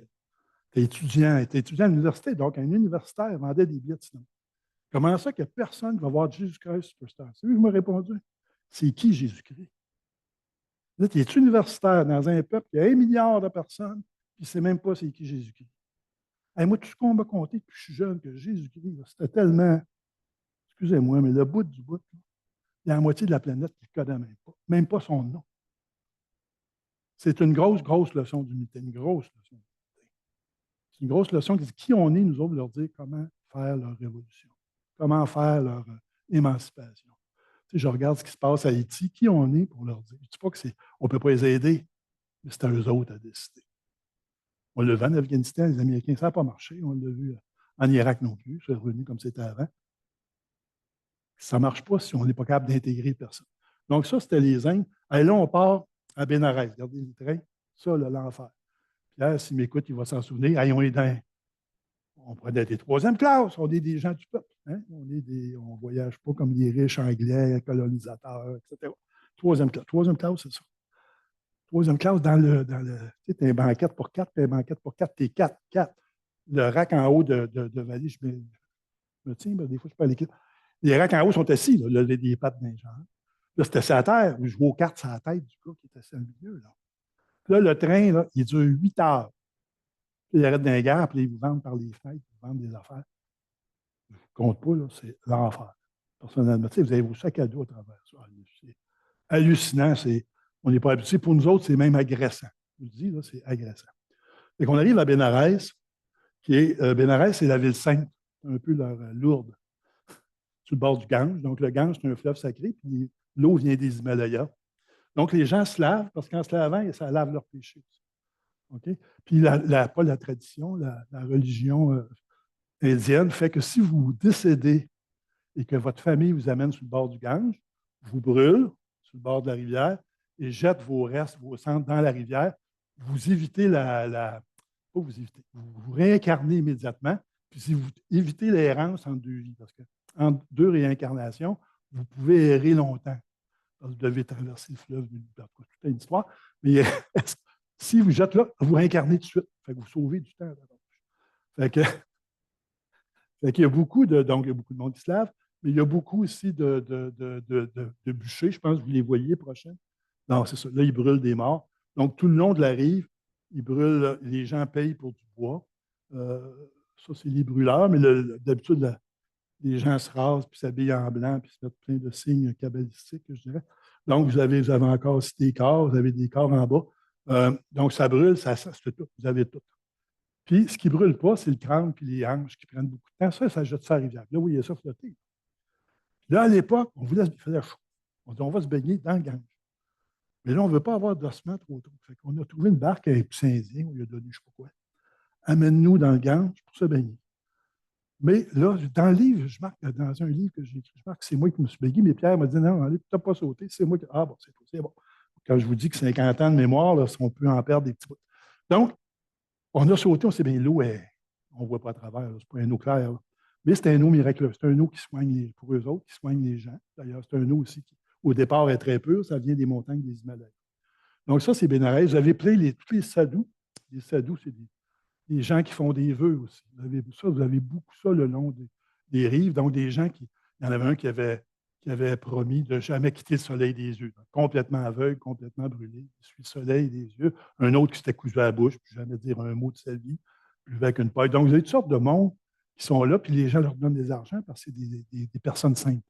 Ça, vous en avez, là, vous en avez pour des jours si vous êtes intéressé à voir des phénomènes inexplicables pour nous autres, explicables pour eux, par exemple. Donc, c'est une ville extrêmement, entre guillemets, spectaculaire. Là, on est parti à Calcutta. On commençait à être tanné des Indes, je vous le dis, là, il faisait chaud. On ne mangeait pas, on mangeait très peu. Je faisais beaucoup moins qu'actuellement. Et 10 minutes, on va me dépêcher. On est allé à Calcutta. Moi et Gérard, on a décidé d'aller sur le pouce parce qu'on ne voulait plus vivre le train. On est allé sur le pouce. Les gens ne comprenaient pas. On a été obligés d'arrêter le camion, peu importe. Ça a pris 2 jours, ça fait 400 km, ça roule à 50 km, puis il ne roule pas l'après-midi. Pas un sou, parce qu'on n'avait pas changé d'argent. On pensait à 400 km, on part un matin, on est là à soir. Pas de trouble. Pas en tout. Donc, pas d'argent. Puis là, à chaque fois qu'ils arrêtaient, ils arrêtent dans des espèces de caravansérails, ils se couchent. Ils mangent couchés là, avec la bouffe dans le milieu, puis le monde partage la bouffe en Asie, dans des restaurants, des vrais restaurants indiens. Les gens, il n'y a pas de bouffe individuelle, c'est en groupe. Puis quand vous faites un crime, ils vous coupent la main droite pour que vous mangiez avec la main gauche. Quand vous mangez avec la main gauche, là, vous mangez tout seul, parce que c'est la main pour vous nettoyer, parce que vous allez faire vos besoins. Alors, c'est pour ça que les couples, en Afghanistan, ils font encore, les couples les mains droites. Donc, quand vous voyez les gauchers ne sont pas très bien. Les restaurants aux Indes, ça n'existe pas. Donc, ils nous ont tout payé tout le temps, la nourriture, tout le long. Je vous le dis, là, les cigarettes, là, ils ne comprenaient pas qu'on n'avait pas de scène. Pas qu'on n'avait pas de scène, on avait des traveler checks, mais ça veut rien dire. Donc, je veux juste vous dire que quand vous n'avez pas un sou, moi, à chaque fois que je n'ai jamais eu un sou, les gens plus pauvres que moi-même m'ont accueilli. Puis mieux que moi, je les aurais accueillis. On est arrivé à Calcutta en pleine nuit. À Calcutta, c'est l'enfer. Ceux qui sont allés, c'est vraiment, il y a tellement de noms. Donc, on a été ramassés par la police parce qu'il était 3 heures du matin. Ils disaient, vous êtes fous, vous ne pouvez pas promener de même la nuit ici, c'est dangereux. La ville, c'est une ville qui est plus petite que Lévis, qui avait 10 millions d'habitants. C'était le Bangladesh, la famine au Bangladesh, tout ça. Donc, c'était comme ça, là. Donc, la police nous a demandé, on a dormi au poste de police. Ils nous ont donné à manger, même le matin. On a rejoint Gérard. À Calcutta, là, vous marchez le soir, là, les trottoirs, les gens couchent là. Les trottoirs, c'est des maisons, c'est des itinérants ou peu importe. Donc, les trottoirs sont occupés, ils ne servent pas à marcher. Vous marchez dans la rue. Très peu d'autos, il y en a, mais très peu. Il y en a plus qu'en Afghanistan. Mais vous n'êtes pas capable de marcher dans les deux sens, vous marchez dans un sens. Puis quand vous voulez revenir sur vos pas, prenez une travers, prenez l'autre rue, vous revenez, qui est aussi dans un autre sens. Donc, ça, c'était Calcutta. Donc là, il ne me reste pas longtemps qu'il m'a dit, donc, il faut que je me dépêche. Cette année des Indes, on est parti en Thaïlande. Thaïlande, c'est la fin de la guerre du Vietnam. Je veux passer vite, vite sur la Thaïlande. C'est un pays qui est très connu. On est arrivé dans cet hôtel-là, mais c'est la première fois qu'on avait un hôtel en 13 mois. Le Miami Hotel, c'était juste des soldats, juste des GI américains en permission. Ils sautaient des fenêtres. Ils sautaient d'en haut, là, dans la piscine. Ils étaient chauds comme des bêtes. Il restait un soir. Ils sont partis le lendemain. On restait dans les bordels, nous autres. Les bordels partout en Asie, c'est à l'époque, c'était 25 cents de la nuit. Puis, si vous étiez capable de résister aux chambres des filles, là, ils vous laissaient tranquille après le temps. Donc, on est allé au bordel les voyageurs restaient tous près de la gare. On est allé là. On passe vite sur la Thaïlande. Je veux arriver, donc, on descend à Thaïlande, Malaisie. Je veux arriver en Malaisie, Poulpoun, ça, c'est un Pierre avec un ami thaïlandais qui était pêcheur. Je veux parler de la drogue. La drogue Tintin, le Lotus bleu. C'était une fumerie de pium, ça. Donc, c'est parce que les gens disent, ah, mais tu de la drogue, vas-tu le dire, vas-tu en parler? Oui, je n'étais pas un fumeur, moi, j'étais un sportif, j'étais corps arrière au football, j'étais gardien de but au hockey, je jouais au handball, intercollégial. Je consommais très, très, très peu. Mais en voyage, lorsque vous arrivez en Afghanistan et que le propriétaire d'hôtel, la seule chose qu'il peut vous offrir, c'est du thé et du hashish. Il n'y a pas de bière, il n'y a pas de vin, il n'y a pas de boisson. Lorsque Poulpoun, le petit Thaïlandais que vous avez vu, vous amène chez ses parents, la seule chose qu'on va vous offrir, c'est du pot, avec un massage. La mère, elle va vous masser pendant que vous fumez votre pot. Ben là, je vous en prends. Là, vous commencez la roue qui est de consommer. Puis on est arrivé à ça, c'est Penang, en Malaisie, la première île lorsque vous arrivez de Thaïlande. On est arrivé, puis un Chinois dans une ruelle, je ne me souviens pas, c'est vrai que Pierre me dit, s'il s'en souvient, il y a un Chinois qui nous a invités à fumer de l'opium. Jamais pas c'était quoi. Mais on a vu que ça ressemblait à Tintin. Là. Moi, dans ma tête, hey, Tintin, le Lotus bleu, vous voyez les gens couchés. Hey, on essaie. On y va. Hey, il y a une ruelle, là, vraiment étourdi. Vous êtes couché à terre sur une natte, un oreiller de bois, un cube de bois. Là. Puis là, vous achetez de l'opium, de mémoire. Là. On devait être les trois, Gérard devait être. En tout cas, on devait être les trois parce qu'il y a un gars qui vous prépare votre pipe. Lui, il prend une puff en même temps que vous. Chacun prend une puff, puis lui, il se paye avec votre opium. Fait que vous en achetez, je ne sais pas. Je ne me souviens pas. Là. 3 puffs chaque. C'est n'importe quoi. C'était peut-être 5, c'était peut-être 6. Ça fait 50 ans. Hein? Fait que là, il se prépare. C'est comme du goudron. Hein? Il met ça autour avec de la chaleur. Il fait foncer, il met ça autour de la pipe, vire la pipe à l'envers. Puis là, il fume en premier, vous montrez comment ça marche. Là, vous êtes couché tout le temps. Là, il fait le tour. Alors, on fait. Je vous dis, c'est moins fort que du pot. Pour ceux qui ont jamais vu d'opium, c'est pas fort. Ça dure longtemps, par exemple. Mais c'est. Comment je dirais ça, non? Vous n'avez pas faim, c'est un coupe-faim. Si vous mangez, vous vomissez, mais ça ne vous dérange pas pantoute. Vous rêvez. C'est une drogue de rêve, là, pour rêver. C'est très doux. Alors, juste pour vous dire que là, on avait pris de ça. On avait pris ça, puis on avait mangé aussi. On avait mangé du chien, du serpent, du singe. Les Chinois mangeaient, à l'époque, beaucoup d'animaux, comme en Ohio, les Guatémaltèques qui mangent des chiens et des chats. Et donc, les restaurants étaient spécialisés, on mangeait chien et chat, on a goûté à ça. Alors, on est descendu, arrivé, là, je passe vite parce qu'il dit qu'il n'y a pas grand temps, puis je veux vous parler, il me reste le Népal et le retour, mais c'est pas grave. Arrivé à Singapour, plus de scène, 0 sous, 0, 0, ambassade, c'était un consulat à l'époque. Là, ils nous haïssent parce que l'ambassade du Canada, tout le monde en cravate, nous autres, on n'a plus rien, on a de l'air. Ce qu'on a de l'air, on couche dehors, pas de scène. Ils n'ont dit pas encore des pis qui vont quêter de l'argent. Non, ils ont, on a travaillé à base canadienne. On a sûrement un retour d'impôt. Hey, là, ils étaient contents. Base canadienne fédérale, impôt fédéral. Hey, je ne sais pas comment ils ont téléphoné. Impôt Canada, ben oui, ils ont à peu près 300 $ chaque de retour. Hey, ils nous ont donné un gros 20 $ chaque. Ils ont dit revenez dans une semaine. Ils ont appelé mon père. Sortez, vous avez une procuration, là, sortez-leur les 300 quelques piastres. Oui, on avait chacun à peu près 300 $. Là, on a dit 300 $, il faut retourner parce que là, on fait dur. Fait que Gérard, notre mystique, ne raconterai pas son histoire, ça prendrait une demi-heure. Gérard a dit non, moi je reste, je veux aller dans l'ashram, je veux savoir c'est quoi l'hindouisme. C'est pour ça que je suis venu. Salut les gars, on se revoit l'année prochaine. C'est à peu près ça. Gérard est parti. Fait que moi, Pierre, on est remonté. On dit on remonte, il faut monter en Europe. Pas beaucoup d'argent, mais on monte. Je ne vous montrerai pas, il y a bien des affaires qui se sont passées. Mais arrivé à Istanbul, à Bangkok, on est assis quelque part, je ne me souviens pas où, on voit un poster, Katmandou, genre 60$ en avion. On ne peut pas aller en Europe sans aller à Katmandou. Katmandou, c'était à la place des hippies, c'était le Nirvana. Fait que, on a pris nos billets, on est parti à Katmandou. Là, je vous compte ça très, très vite. Là. Ceux qui sont allés à Katmandou, effectivement, il y avait beaucoup d'hippies, c'était un peu tannant d'ailleurs. Fait que très vite, on a dit, ben nous autres, on va faire un trek, on ne reste pas dans la gang de. On n'est pas là juste pour fumer du pot, on part en trek. Jamais, aucun équipement. Quand je dis aucun équipement, là, pas de guide, rien, on a acheté un permis. Moi, j'étais avec des bottes, j'avais acheté en Afghanistan, des bottes avec des talons, des bottes rockeuses un peu. Hey, Pierre, je ne sais pas ce qu'il y avait. Il était peut-être sûrement mieux habillé que moi. Une petite carte et écrit en main, le Langtang, ça s'appelle. Le trek du Langtang, c'est là où il y a eu le tremblement de terre il n'y a pas longtemps. Alors, on est parti de mémoire entre 12 et 15 jours de marche de mémoire. Aucun hôtel, il n'existait pas, les hôtels n'existaient pas. Alors, vous arriviez dans les villages, ils ne parlaient pas un Christine mot d'anglais. Là, ils nous invitaient chez eux. Là, ils demandaient, c'était 50 cents, 25 cents. Puis là, ils nous logeaient et ils nous donnaient à souper. Ils étaient prêts à échanger souvent leurs femmes pour nos serviettes. On avait des serviettes de couleur, tu sais, c'était à l'époque, des serviettes orange et mauve, rose et lime. Et ça, eux autres qui capotaient, il n'y avait pas ces couleurs-là. Au Népal, fait qu'ils étaient prêts à beaucoup, beaucoup, beaucoup de choses pour avoir nos serviettes. Parce qu'on se lavait dans les rivières, pas de douche, pas de salle de bain, n'existe pas à l'époque. Ça s'est sûrement amélioré. Et on arrivait dans les villages, dans le Langtang, moi puis Pierre, puis les gens, comme ils savaient qu'on était européens, occidental, pensaient qu'on avait tous des médicaments. On n'avait aucun médicament, mais on avait peut-être de l'aspirine, puis du plaster, puis du mercurochrome. Mais là, on faisait la file, ça se mettait en file pour une consultation médicale. On n'est pas médecin, pas à tout. Fait que là, monsieur, on avait des bonbons, tu sais, des petits bonbons forts là, en poisson. On leur donnait des petits bonbons. Ça, c'est bon, ça, c'est. Fait qu'on les soignait aux petits bonbons.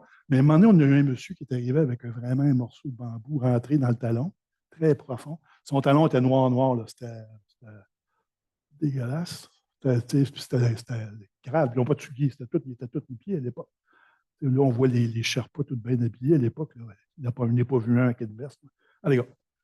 Avec Pierre, on a essayé d'y enlever, je me souviens. Si Pierre t'écoute, je ne sais pas si tu te souviens, avec un eau pomard, un ouvre bouteille, un petit bouchon, puis un couteau suisse. On a essayé d'y arracher le gars, il criait en sueur.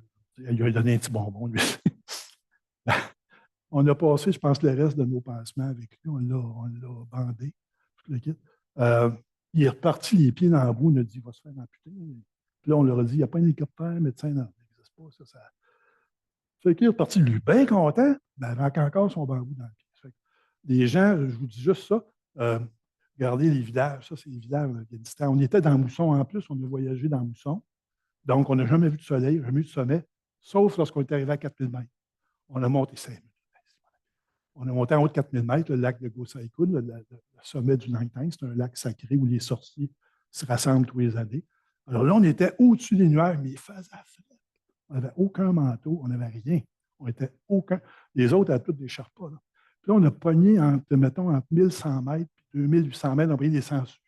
Des sangsues là, aussi minces qu'un élastique, qui rentrent dans vos œillets de souliers, puis quand vous les retirez, ils sont grosses comme ça.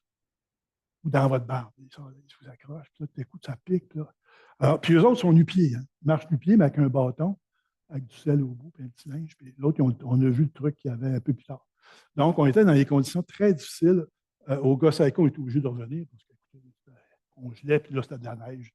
Le lendemain, il fallait marcher dans 3 pieds de neige. Même pas. On était en jeans avec patché, puis tout. Là, il me reste 5 minutes. Juste vous dire qu'après ça, on n'avait plus de scène. Il fallait revenir très vite. Donc, on est revenu très vite. On est arrivé à Istanbul, 0 sous. On a pris le Magic Bus, nous autres, de mémoire. Le Magic Bus, c'était un autobus qui faisait Katmandou-Londres. Okay? C'était des autobus hippies. Il y avait de corde à linge là-dedans. Vous laviez votre linge pendait. Le chauffeur était habillé en hippie. Puis le boss qu'on avait, c'était un vieux Bedford, un boss anglais. Il fallait partir à la compression. On ne partait plus. Fait que là, on poussait, on sortait tout. Le conducteur disait Freak Show. Là, on sortait tout, filles, gars. On poussait le Christy de boss à tous les postes de douane. Imaginez-vous qu'on était fouillés. On a pris le Magic Bus, arrivé à Istanbul, pas un sou. À Istanbul, j'ai 2 affaires à compter, puis j'ai fini. Istanbul, le Pudding Shop, ceux qui se souviennent du film Midnight Express, il y a un restaurant là-dedans qui est fameux, qui était fameux à l'époque aussi, où tous les transits arrêtaient. Alors, le Pudding Shop, 2 étages. Premier étage, ceux qui s'en vont en Asie, tous jeunes, nous autres, pimpants avec leur sac à dos jaune rutilant, et là, ça boit de la bière, puis c'est ouais, ouais, ouais, ouais, ouais. En haut, ceux qui ne reviennent pas un mot, juste du thé. Ça parle pas fort. Ils sont tous maganés, puis ils sont tous maigres. Ça, c'était typique. Alors, je ne m'étendrai pas longtemps à ce qui s'est passé dans ce restaurant-là, mais là, on est revenu vite, on a vendu tout ce qu'on pouvait. Quand je vous dis tout, là, linge, bas, on a trouvé le flot traversière, on a tout vendu pour avoir ce pays tout bus jusqu'à Munich. Munich, on retournait à la base canadienne, on voulait retravailler, on voulait avoir d'argent. Munich, en pleine nuit de novembre, il fait fret. Vous n'avez plus de bois, plus de bobette, vous n'avez plus rien. Plus de manteau, il fait fret. Sur le bord d'autoroute, pas le droit de faire 2 pouces. On se fait embarquer par des policiers à Munich, sur l'autoroute. Là, je suis avec Pierre, c'est pas beau? On va parler. Les gens, qu'est-ce que vous faites là? Ça te pousse. Ah, il y a que je suis canadien. On commence à parler un petit peu en allemand. On est parti juste depuis 3 mois, on était en Turquie. Là, on revient, on va aller travailler à la base canadienne alors. Mais j'ai eu le malheur de dire, mais là, ça fait juste 3 mois, ça faisait plus qu'un an qu'on était partis en Asie. Ça fait 3 mois, il est parti, on n'a pas bu une bière en 3 mois. Ça faisait plus qu'un an qu'on n'a pas bu une bière, mais hey, lui est un Allemand, il n'a pas bu de bière depuis un an. Hey. Puis là, j'ai mal expliqué dans mon allemand, j'ai dit, j'aimerais ça que vous nous laissiez et quelqu'un qui m'appelle, il m'a dit, t'as le droit fini. Il nous dit, je voulais dire, amène-moi un arrêt de camion. Mais j'ai du mal à m'exprimer, il a dû comprendre, Gasthouse, hôtel. Il nous a amené, hey, j'ai un chum qui a un hôtel. Dit, on va aller prendre une bière. Allez, il sort de l'autoroute, il fait 10 km dans le bois. Là, tu dis le lendemain, moi, il faut que je revienne sur l'autoroute faire du pouce. Là. Il nous amène au Gasthouse de son chum, c'était très chic, très beau.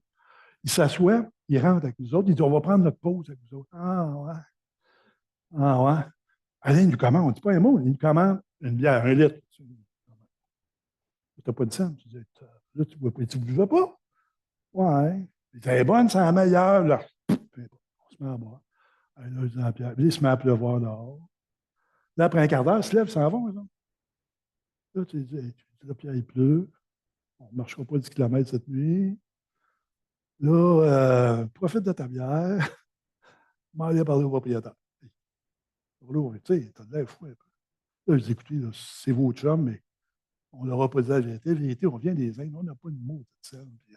Mais on est prêt à faire la vaisselle. Il dit, quand tout le monde va être parti, on est prêt à coucher à terre, sur le bord de la porte. On est habitué de coucher à terre, faire un acte. On va coucher à terre, puis demain, on fait la vaisselle, tout, pas de trouble. Quand vous estimez que vous serez remboursé, on partira. On a du temps. Alors, pas à tout. Il dit, pas du tout. Il dit à sa femme, va leur préparer une chambre, va leur faire chauffer l'eau. Hey, on a pris notre première douche en 11 mois. Il nous a fait un repas gargantuesque. Le lendemain, ils nous ont reconduit à l'autoroute, le déjeuner allemand, ceux qui connaissent le déjeuner allemand, les saucisses, les œufs, tout ça.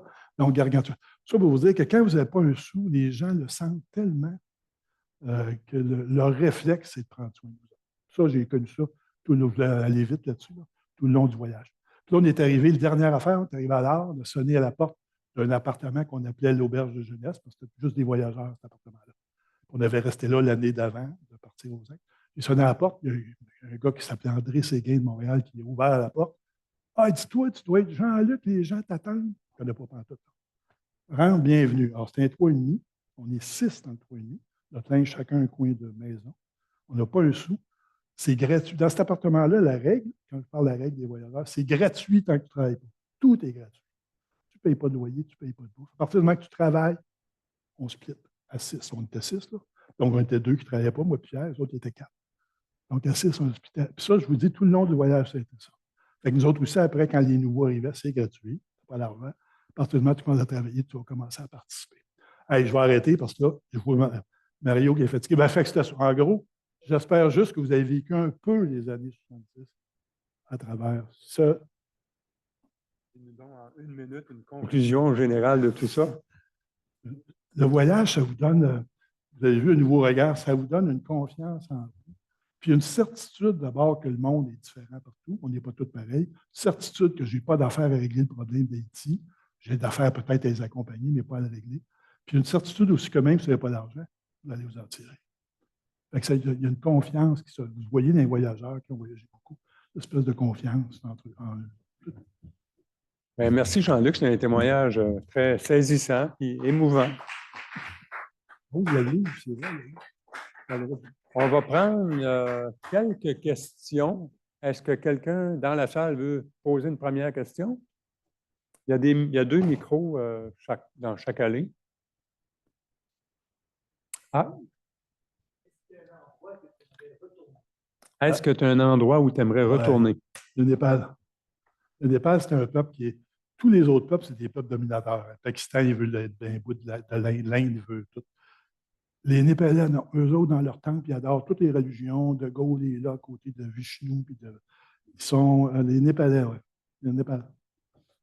Michel va peut-être nous trouver une question sur le Zoom. Est-ce que quelqu'un sur Zoom a une question? Pas encore. Allez-y sur Zoom avec une question. Mais j'ai des commentaires. Pardon? Il y a des commentaires qui ont été écrits déjà que je peux partager. Merci Jean-Luc, c'était formidable. Tu me manques. Signé Suzanne. Ah, salut Suzanne. Alain qui vous dit très intéressant, merci. Daniel, merci. Voyager, c'est aller à l'avant de la vie. Oui, j'en prendrai encore, de la part de Stéphane. 2 questions. Comment fut ton retour? Difficile. Je vais prendre 2 minutes. En fait, je ne voulais pas revenir. J'ai rencontré en Allemagne, j'ai rencontré une Écossaise. On s'est mis à rester ensemble. Mon objectif, ce n'était pas de revenir, c'était d'étudier en Europe, mais face à l'époque, il n'y avait pas de bourse pour les étrangers là, en France puis en Angleterre. Donc, on a décidé de revenir au Québec pour étudier. Parce qu'à la fin du voyage, je vais finir là-dessus, vous vous sentez un peu comme un spectateur. Avant de revenir, de rencontrer Jane, là, cette Écossaise-là, on décidait, on va-tu en Afrique, on va en Islande, ils ont besoin de pêcheurs. Tu sais, vous êtes un peu dans un monde, tout est possible, mais vous êtes toujours spectateur, vous n'êtes jamais acteur. Tu sais, vous allez en Écosse ou en Irlande, vous voyez un catholique qui haït les protestants, puis vous voyez un protestant qui haït les catholiques, puis chacun a des morts dans leur famille, mais vous êtes toujours neutre. Puis ça devient tannant. À un moment donné, vous avez le goût de vous impliquer, donc là, vous commencez à penser à revenir pour appartenir un peu. Il y a quelqu'un qui a une question ici, monsieur? C'est intéressant comme conférence. Est-ce que vous avez présenté ça à des jeunes, mettons, qui voyagent actuellement? Non. Puis, est-ce qu'il y aurait des parallèles à faire entre le type de voyage que les jeunes font aujourd'hui puis ce que vous avez fait il y a X années? Je l'avais offert à l'Université du Québec, ici, à Rimouski, puis à Lévis. Mais comme je suis professeur, ils ne veulent pas que je fasse de conférences à l'intérieur de l'université en dehors de ma profession. Donc, moi, je suis en santé mentale. Donc, Jean-Luc, si tu veux faire une conférence santé mentale, pas de problème. Mais ça, il n'était pas chaud à l'idée. Je l'avais offert aux étudiants. Bien, je l'avais offert au service des com. Là. Mais il y a une politique. Je ne m'ostine pas, là, c'est ça. Mais j'aimerais rencontrer des jeunes voyageurs. Ça doit être sûrement très différent actuellement de notre époque. Puis sûrement, il y a des affaires qui doivent être mieux, parce que je vous dis. Parce que je posais la question parce qu'on, évidemment, on parle souvent d'intergénération, puis ce que nous autres, on a vécu, qu'on pourrait peut-être laisser à des plus jeunes, des apprentissages, des expériences de vie, etc. Mais vous n'avez pas. Est-ce que vous avez senti ça quelque part? Juste avec mes enfants qui ont lu. J'ai écrit un livre, là, donc vous avez dans le livre, vous avez plus de détails, naturellement. Il y a des jeunes qui ont lu. Il y a 2, 3 voyageurs qui l'ont lu, qui ont beaucoup apprécié des jeunes. Moi, je voyage 6-7 mois par année. Les jeunes voyagent plus facilement que nous autres. C'est plus facile à ce temps de voyager. Ils ont adoré ça, eux autres. Ils ont adoré le côté pas d'horaire. Parce qu'à cette heure, tout leur horaire est fait. Ils ont même déjà vu sur Zoom presque ce qu'ils vont visiter. Fait que les autres, ils sont beaucoup charmés par ça. Hey, pourquoi on est-tu obligé de s'organiser tant que ça? C'est ça que j'ai vu. Mais c'est 3-4 personnes. Bien, personnellement, j'ai lu son livre, j'ai trouvé ça très intéressant. C'est un gros volume de 400 pages à peu près. Il l'a fait publier dans une petite maison d'édition, mais on est en train de regarder s'il n'y aurait pas une grosse maison d'édition qui pourrait l'éditer. peut-être dans un format réduit, dans un format plus réduit, à 200 pages, mettons. Fait que c'est une possibilité pour les prochaines années. Il est disponible électronique, là, vous voyez. Je pense que c'est 7 piastres, c'est très cher. La version électronique, hein, mais Philippe, c'est 7 piastres. Hein? Ouais, ça me semble que c'est 7 $. Poussière de mémoire, ça Ouais. s'appelle. Le titre va changer, mais ça, c'est ce que je vous ai. C'est un peu plus complet, c'est sûr. Il y a 400 pages. C'est pour ça que quand je vois des 10 minutes, allez, regarde.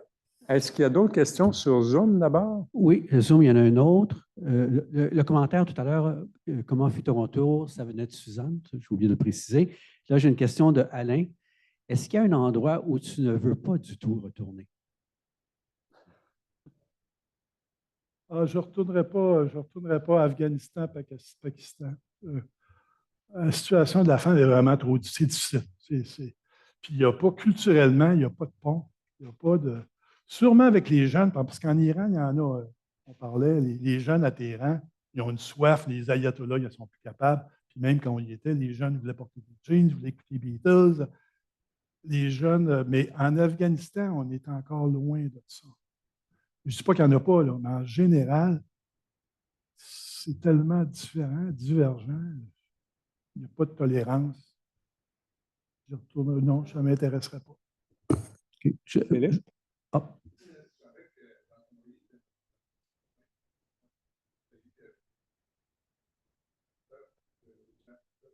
Ouais.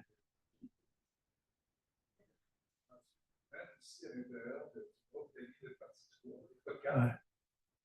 Comment vous avez fait pour réussir à faire un voyage de découverte comme ça avec des intérêts peut-être qui n'étaient pas toujours les mêmes? Résume la question. Oui.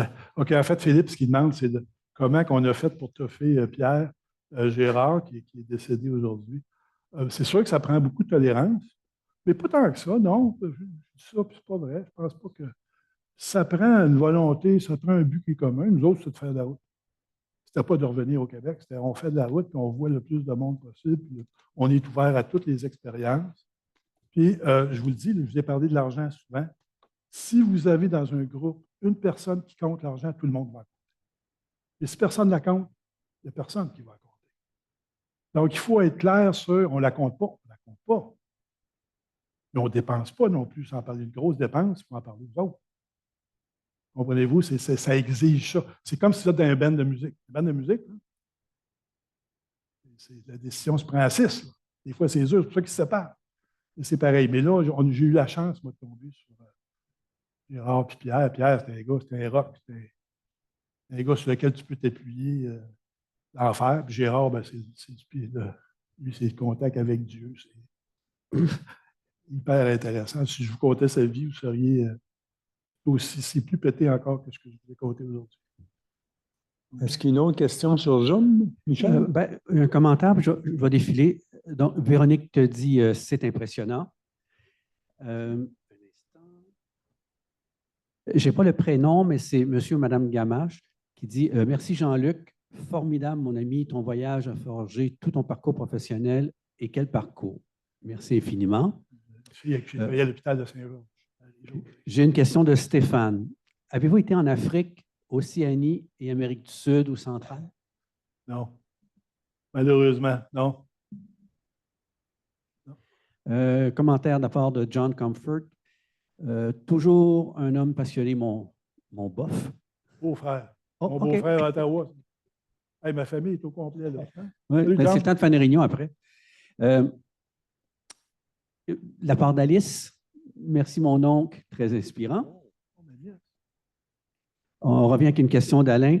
As-tu une idée de ton budget total pour tout le voyage? Un aperçu.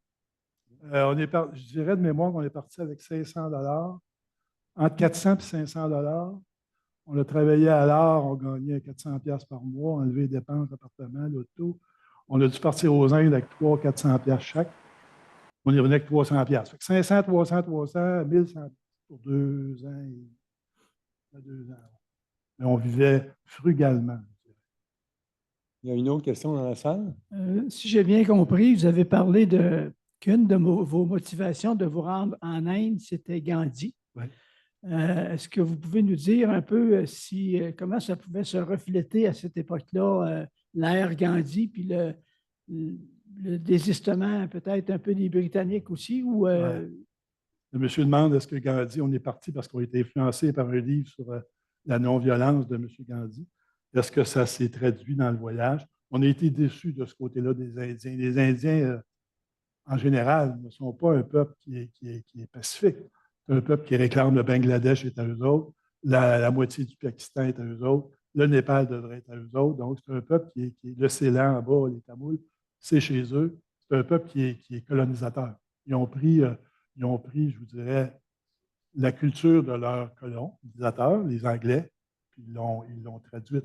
Puis ils ont par rapport aux autres peuples d'Asie, ils ont cette attitude-là de on a été colonisés, nous autres, on parle anglais, on a appris, on a la structure. Ils ont une structure de fonctionnariat qui est énorme. Fait qu'ils ont cette attitude-là. Il y en a qui sont pour la paix. Là. Mais en général, chez les jeunes, on n'a pas senti du tout. L'antagonisme entre les musulmans et les hindous est forte. Elle va jusqu'au meurtre encore maintenant. Ils n'ont pas réussi à passer par-dessus. Même si on séparé les pays, là, les musulmans sont au Pakistan, puis les hindous aux Indes, ils n'ont pas réussi à calmer la haine religieuse. Est-ce qu'il y a une autre question sur Zoom? J'ai un commentaire. Merci. Après toutes ces années, j'en apprends, signé ta grande sœur. Une question de Suzanne. Un regret? Un regret, peut-être, comme dit le monsieur, peut-être l'Afrique. C'est sûr qu'une fois revenu ici, là, de voir ce qui se passe à l'Afrique, je vois ce que les Médecins sans frontières, ce que le docteur Liu fait. Ça aurait été le genre d'expérience que j'aurais aimé, mais pas à l'époque, pas comme voyageur, plus comme aide humanitaire, plus, comme je vous dis, pour m'impliquer, parce qu'après 3 ans, vous êtes tanné d'être un peu spectateur. En tout cas, moi, je l'étais. Je ne parle pas pour tout le monde. Okay. Autre question? À moins que tu aies quelqu'un dans la salle, Mario? Vas-y. OK. De la part de Mélanie, en question, un apprentissage qui te suit toujours aujourd'hui suite à ce voyage, puis en même temps, bien, merci Jean-Luc. Confiance en soi. Surtout. La curiosité. Madame, il y a une ici? chose qui m'a frappé tout à l'heure quand tu parlais de l'Inde, des différences de religion qui ne s'acceptent pas, ils colonisent. Moi, je trouvais que ça ressemblait au Québec. Tu vas rire, là? Ils ont été colonisés, c'est pour ça qu'ils sont colonisateurs à leur tour. Puis, ils ne se sont jamais entendus entre eux. Pareil comme au Québec, les Anglais, les Français, on n'est pas si amis que ça encore. Puis, on joue encore aux colonisés puis aux colonisateurs. Ouais. Fait que c'est pas si différent en même temps que c'est pareil. Ouais. Ouais, il y a sûrement des analogies à faire sur la mentalité de colonisé et de colonisateur. C'est sûr qu'on la porte en nous. Il y a une mentalité de colonisé qu'on porte un peu, même si on s'en défait. Là. Il y a ça aussi entre l'Irlande et l'Angleterre. Ouais. Les places, ouais. J'ai une question de la part de Stéphane. Après ce voyage et jusqu'à ce jour, avez-vous continué à être un grand voyageur? J'ai continué à voyager, oui, mais pas des voyages longs comme ça, mais genre toutes les années en Europe. Comme j'ai marié une Écossaise, fait qu'au début, on allait 2 fois par année en Angleterre, jusqu'à temps qu'on se sépare. Après ça, ça a été l'Europe, comme tout le monde. Là. Mais pas des voyages sac au dos. Là. Je ne vais pas reprendre ça. Là, j'ai fait Compostelle à pied. Ça a été un beau voyage de plusieurs mois. Donc, 60 jours de marche. Et d'autres, des voyages comme ça, mais pas de nowhere. Là, sans but. Une dernière question, peut-être? Oui.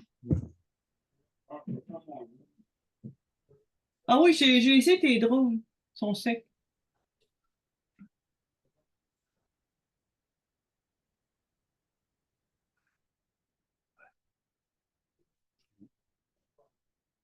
La question, c'est que est-ce que c'est préférable de voyager seul ou voyager en groupe, avec un petit groupe, ou est-ce qu'on évolue de façon différente dans ce genre de voyage-là? Ouais. Il a raison. Nous autres, on se séparait. Hein? Des fois, on se séparait moins un mois. On se disait, ben là, on part chacun de notre bord. Je me suis en Thaïlande, moi, je suis allé sur l'île de Phuket à l'Esther. Ça n'existait pas à l'époque, il n'y avait même pas il y avait un village. Pierre est parti à Koh Samui, l'autre. Puis on se dit, on se voit dans un mois. Donc, on se séparait. Lorsque j'étais en Allemagne, les autres étaient en Angleterre, au Québec. On n'était pas toujours collés ensemble. On prenait des breaks, je dirais. On aurait pu en prendre plus, sûrement.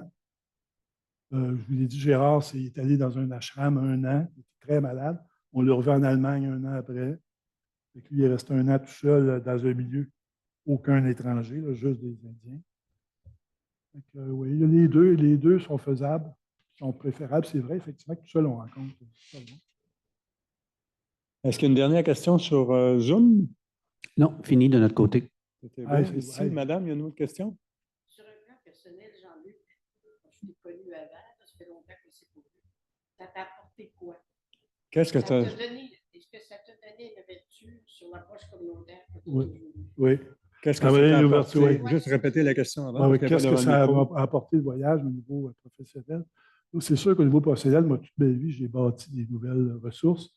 Je suis un créateur, entre guillemets, de ressources. Puis, j'aime beaucoup les approches communautaires. On est dans la population, avec la population.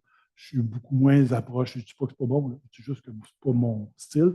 Des approches 1 à 1 individuelles, très professionnelles, entre guillemets. Donc, je suis beaucoup plus un animateur de quartier ou de communauté ou de famille. Lorsqu'un suicide, Lorraine, on traite le suicide, nous autres, c'est toute la famille, tous les amis, tout le monde ensemble. Ce n'est pas du 10 fois. C'est non, toute la gang ensemble, mais ça dure 6 heures. Donc, vous voyez, la différence, c'est on affronte la réalité dans le groupe où ça se passe, puis c'est là qu'on intervient. C'est ça que ça m'a apporté, une espèce de confiance. Est-ce que tu as une petite conclusion à tout ça? Non, bien, je vous remercie. Si vous êtes intéressé, vous allez plus loin, allez vous procurer. Le livre est disponible actuellement dans les 2 bibliothèques des UQAR. Les UQAR à Lévis et à Rimouski, ceux qui sont réunis à Rimouski. Ils sont à la bibliothèque.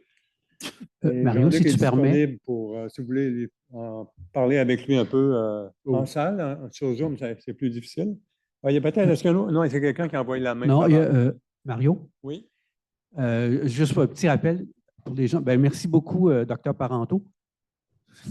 Juste pour les gens dans la salle, s'il y en a qui veulent profiter pour renouveler votre adhésion ou vérifier si votre adhésion est échue, je vais être en arrière complètement si vous montez les marches. Merci infiniment pour cette superbe conférence. Et même sur Zoom, on vous invite à devenir membre de l'ADOCAR. Il y a plein de belles activités jusqu'à Noël, jusqu'au début décembre. Alors, on en a pour tous les goûts.